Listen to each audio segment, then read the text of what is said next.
Morning dear students. I am Sudarshan Kumar, teacher physics. Hello students, कैसे हैं आप? आई होप आप सभी अच्छे से होंगे। और इसी आशा के साथ आज हम शुरू करने जा रहे हैं हमारी यूनिट नंबर सेकंड, काइनेमेटिक्स। हम फर्स्ट यूनिट के बारे में पूरे लेक्चर डिस्कस कर चुके हैं, बना चुके हैं। और जो आज हम डिस्कस कर रहे हैं चैप्टर हमारा फर्स्ट रहेगा काइनेमेटिक्स यूनिफॉर्म मोशन। तो हम इंट्रोडक्शन की बात करेंगे, इसमें कहाँ कहाँ से हम टर्म्स आई हमारे पास, काइनेमेटिक्स का मीन्स क्या होता है और ये हमारे पास इसके कौन कौन सी ब्रांचेस हैं, इनके बारे में हम डिस्कस करने जा रहे हैं। तो सबसे पहले हम देखेंगे बेटा मैकेनिक्स, ये एक इम्पोर्टेंट पार्ट है मैकेनिक्स। तो मैकेनिक्स क्या होता है? The branch of physics which deals with the study of motion of material object is called mechanics. यानी कि हम स्टडी करेंगे किसी भी डील्स कर रही है ब्रांच ऑफ फिजिक्स, फिजिक्स की एक ब्रांच है मैकेनिक्स, ठीक है। और ये स्टडी ऑफ मोशंस के बारे में हम इसमें डिस्कस करने जा रहे हैं कि ऑब्जेक्ट है उसकी किस प्रकार का मोशन वो कर रहा है, ठीक है। तो ये हम स्टडी ऑफ मोशन यहाँ पे डिस्कस करेंगे। इसके बाद हम डिस्कस करेंगे ब्रांचेज ऑफ मैकेनिक्स। मैकेनिक्स की ब्रांच है, तो यहाँ पे थ्री ब्रांचेज के बारे में हम डिस्कस करेंगे मैकेनिक्स की। सबसे पहले स्टैटिक्स होगी, उसके बाद काइनेमेटिक्स, और उसके बाद हम डिस्कस करेंगे डायनेमिक्स। तो यहाँ पे हमारे पास वन बाय वन डिस्कस कर रहे हैं। तो सबसे पहले आता है स्टैटिक्स। जैसे इसके नाम से हमें पता है स्टैटिक्स मीन्स होता है एट रेस्ट, यानी कि हमारे पास कोई भी मटेरियल ऑब्जेक्ट है वो रेस्ट के अंदर रहेगा, तो उसको हम क्या करेंगे? स्टैटिक्स। तो देखिए यहाँ पे it is the branch of mechanics which deals with the study of material object at rest, यानी कि आपका जो मटेरियल ऑब्जेक्ट है वो रेस्ट के अंदर रहेगा, उसको हम क्या कहेंगे यहाँ पे? स्टैटिक्स। अब हम देखेंगे कि नंबर्स ऑफ इक्विलिब्रियम फोर्सेस यहाँ पे लगते हैं। जब नंबर्स ऑफ इक्विलिब्रियम फोर्स लग रहे हैं तो बॉडी को क्या करेंगे? मोशन नहीं करने देंगे, वो रेस्ट के अंदर इसको रखेंगे, ठीक है। उसके बाद बात करते हैं काइनेमेटिक्स। काइनेमेटिक्स क्या होती है यहाँ पे? It is the branch of mechanics which deals with the study of motion of a material object without taking into account the factor which cause it's motion. पे मोशन हो रहा है विदाउट एनी कॉज, ठीक है, motion हो रहा है without any cause. तो इस टाइप्स का जो हमारे पास मोशन रहेगा उसको हम किसके अंडर लेते हैं? काइनेमेटिक्स में। किसकी ब्रांच है ये? मैकेनिक्स की, ठीक है। यहाँ पे एक जो टाइम है वो इंपॉर्टेंट रोल प्ले करता है यहाँ पे। तो यहाँ पे हम लिखेंगे time factors play an essential role, ठीक है। तो एसेंशियल रोल यहाँ पे टाइम का रहेगा इसके ऊपर। अब देखो यहाँ काइनेमेटिक्स जब हमारे पास, देखो यूनिट का नाम ही काइनेमेटिक्स है, तो यहाँ पे इसका इंट्रोडक्शन कुछ बनता है। तो यहाँ पे हम देखेंगे काइनेमेटिक्स का मतलब क्या होगा। तो काइनेमेटिक्स है और रिलेटेड होता है, ग्रीक वर्ड है काइनमा। तो काइनमा का मतलब क्या होता है? काइनमा का मतलब होता है यहाँ पे मोशन से रिलेटेड है। काइनमा मतलब होता है मोशन, ठीक है। तो ये हमारे पास है ये टू टाइप्स है, काइनेमेटिक यहाँ पे स्टैटिक्स और दूसरी है काइनेमेटिक्स। अब हम डिस्कस करेंगे डायनेमिक्स के बारे में। आप इसके नोट्स जरूर प्रिपेयर कर लें, ठीक है। जो हमारे पास मेन अभी टॉपिक आएगा वो आगे आएंगे, उनके बारे में हम वन बाय वन डिस्कस करेंगे।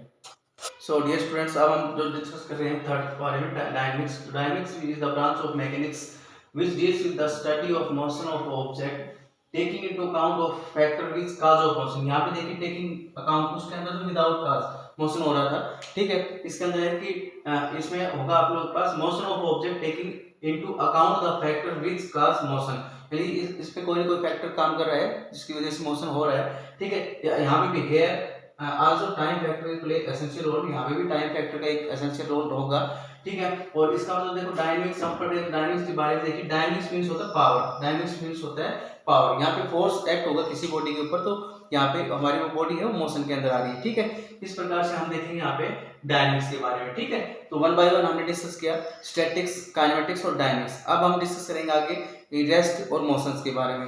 रेस्ट क्या होता है, मोशन क्या होता है। सो डियर स्टूडेंट्स, अब हम डिस्कस करने जा रहे हैं टू हमारे पास पैरामीटर होते हैं, टर्म्स होती हैं, रेस्ट और मोशन, ठीक है, और रिलेटिव ईच अदर होती हैं। तो हमारे पास देखिए रेस्ट क्या होती है? व्हेन एक object is when in body या object does not change its position with respect to time. जब हमारी कोई बॉडी है या ऑब्जेक्ट है वो किसी भी टाइम के साथ हमारे पास पोजीशन चेंज नहीं कर रहा विद रिस्पेक्ट टू टाइम, तो हम उसको क्या कहेंगे? रेस्ट। यानी कि जैसे for example a book laying on the table, आपकी बुक है वो टेबल के ऊपर रखी हुई है। A man sitting on the chair, एक आदमी है या कोई पर्सन है वो चेयर के ऊपर बैठा हुआ है, तो ये हमारे पास रेस्ट रहेगा, ठीक है। When a body does not change its position with respect to time, ठीक है, तो ये हमारे पास रहेगा रेस्ट का। दूसरी टर्म आती है हमारे पास मोशन, ठीक है। मोशन की क्या होगी? When an object change its position with respect to time. जब कोई ऑब्जेक्ट है वो टाइम के साथ साथ अपनी पोजीशन को क्या कर रहा है? चेंज कर रहा है इट्स सराउंडिंग, अपनी सराउंडिंग के कंपैरिजन में, तो हम उसको क्या कह देंगे? मोशन है। फॉर एग्जांपल हम किसी बस के अंदर बैठे हुए हैं, मूविंग बस, तो मूविंग बस है, तो वो हमारे लिए किस में होगी, मोशन के अंदर रहेगी। ठीक है, फिर हम डिस्कस करेंगे रेस्ट और motion in relative terms. Rest और मोशन एक दूसरे रिलेटिव टर्म्स किस प्रकार से, वन बाय वन हम इसको देखेंगे। सो डियर स्टूडेंट्स, तो हमें अभी हमने डिस्कस किया था रेस्ट क्या होता है, when an object does not change its position with respect to time या with respect to its surrounding. अपनी सराउंडिंग या टाइम के साथ कोई बॉडी अपनी पोजीशन को चेंज नहीं कर रही, उस कंडीशन में हम उस ऑब्जेक्ट या बॉडी को क्या कहेंगे कि वो ऑब्जेक्ट किस में है, रेस्ट में। फॉर एग्जांपल यहाँ पे देखिए, book laying on the table, आपकी टेबल के ऊपर कोई बुक रखी हुई है तो वो रेस्ट में है। A man sitting on the chair, एक मैन है चेयर के ऊपर बैठा हुआ है तो वो भी किस में है, यहाँ पे रेस्ट में रहेगा। इसके बाद डिस्कस करते हैं मोशन के बारे में। When an object change its position, जब ऑब्जेक्ट अपनी पोजीशन को चेंज कर रहा है विद रिस्पेक्ट टू टाइम या इट्स सराउंडिंग, तो उस कंडीशन में हम उस ऑब्जेक्ट को या बॉडी को क्या कहेंगे कि वो मोशन के अंदर है। ठीक है, for example a moving train, A birds flying on the air, a moving बस ऑन, ठीक है, ऑन द रोड, ये सारे example, a man walking on the straight road, ये सारे किसके अंदर रहेंगे, ये मोशन के अंदर रहेंगे। अब बात आती है हमारे पास कि रेस्ट और मोशन है वो एक रिलेटिव टर्म्स है और किस प्रकार से हम इसके बारे में डिस्कस करेंगे। तो देखिए कि वन कंडीशन में एक बॉडी है वो रेस्ट में रहेगी और उसी सेम कंडीशन में दूसरे ऑब्जेक्ट कंपेरिजन वो किस में रहेगी, मोशन के अंदर। तो देखिए, it means an object, it means object in one situation can be rest, एक सिचुएशन में हमारे पास ऑब्जेक्ट रेस्ट में है, बट द अनदर सिचुएशन है, दूसरी सिचुएशन के अंदर सेम ऑब्जेक्ट इसमें होता है, मोशन में भी हो सकता है। फॉर एग्जांपल यहाँ पे मैं आप लोग के एक एग्जांपल के थ्रू समझाता हूँ कि मान लो सपोज कोई बस है, ठीक है, हमारे पास कोई बस है, उसके अंदर पैसेंजर बैठे हुए हैं, ठीक है, उस पैसेंजर की जगह पे मान लो आप खुद अपने आप को सपोज कर सकते हो कि उस सिचुएशन में हम ही बैठे हुए हैं। ठीक है, तो मान लो बस है, ये बस है हमारे पास और ये बस है और इसके अंदर हम देखेंगे कि यहाँ पे पैसेंजर बैठे हुए हैं, यहाँ पे क्या है, पैसेंजर बैठे हुए हैं, ठीक है, पैसेंजर हैं और हम देखेंगे कि पैसेंजर, ये हमारे पास पैसेंजर है, ठीक है। और अनदर सिचुएशन के अंदर देखेंगे कोई पर्सन है यहाँ पे और वो पर्सन यहाँ पे है, खड़ा हुआ है, मान लो पर्सन, ठीक है, ये पर्सन यहाँ पे खड़ा हुआ है, ठीक है, और यहाँ पे आउटसाइड द रोड, ठीक है। अब जब बस मूव कर रही है, बस मूविंग कर रही है किसी भी कंडीशन में, बस हमारे पास मान लो सपोज कोई बस मूव कर रही है, ठीक, तो एक कंडीशन में तो हम देखेंगे कि इसके अंदर जो पैसेंजर है, उन पैसेंजर जो फेलो पैसेंजर है, उनके पास जो बैठे हुए पैसेंजर है, उनके कंपैरिजन में वो एक दूसरे के रेस्ट में है, बट आउटसाइड जो पर्सन है उनके कंपैरिजन में ये बस के अंदर जो पैसेंजर बैठे हुए हैं वो मोशन के अंदर है। ठीक है, तो एक ही सिचुएशन के अंदर दो कंडीशन हो रही है, रेस्ट और मोशन।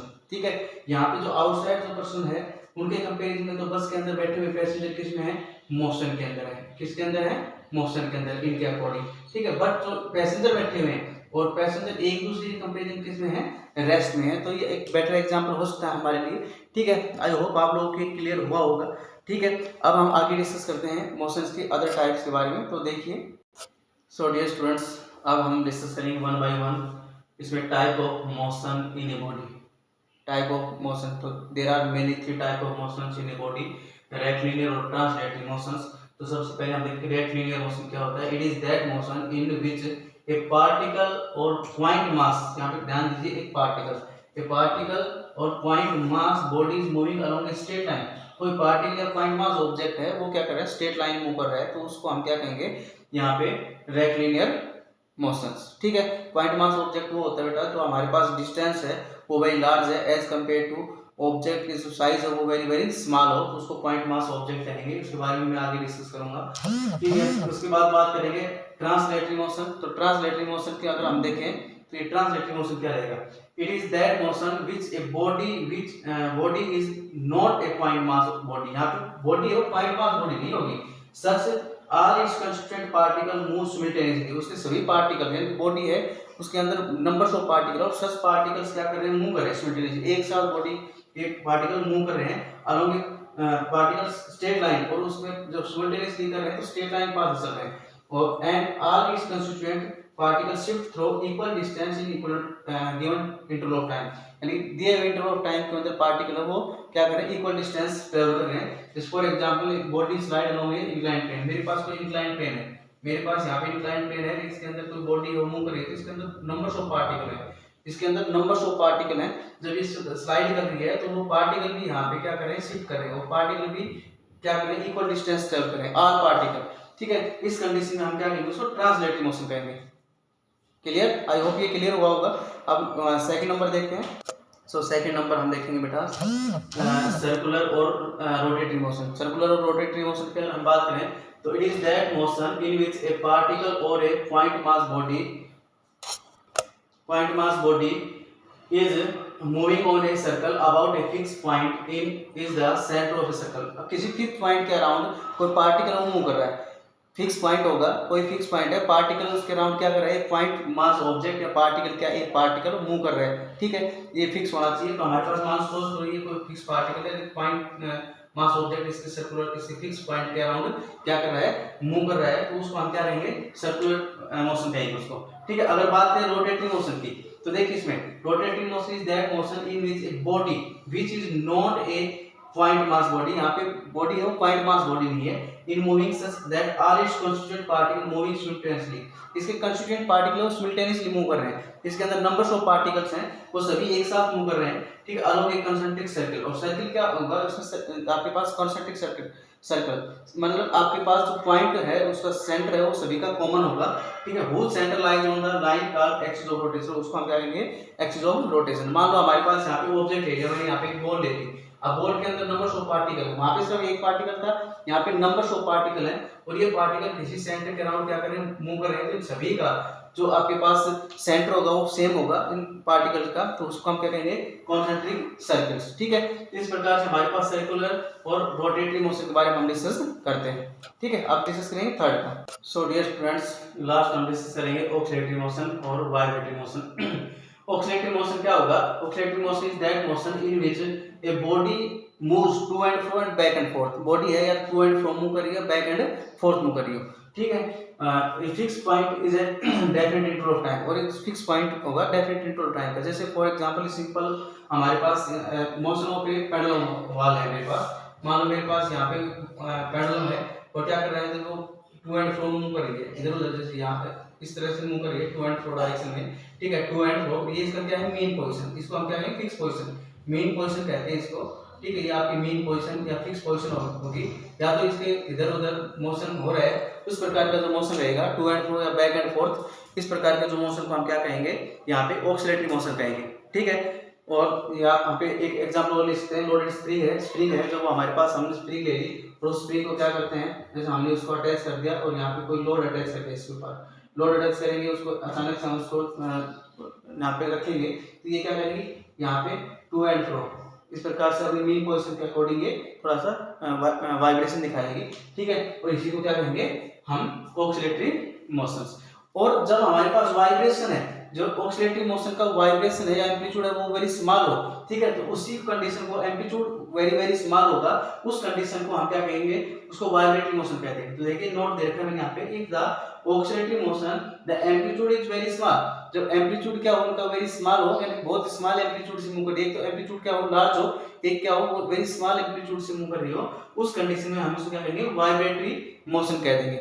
आई होप ये आप लोगों को क्लियर हुआ होगा, ठीक है। इसी के साथ बेटा आज का लेक्चर को यही फिनिश करते हैं। हमने जो टॉपिक किए हैं उसको आप अच्छे से नोट्स बनाएंगे, प्रिपेयर करेंगे, उनको अच्छे से समझेंगे, मोर एंड मोर एग्जाम्पल से आप लोग इसको देखेंगे, ठीक है। इसी के साथ आज की क्लास को फिनिश करते हैं। Thank you, have a nice day.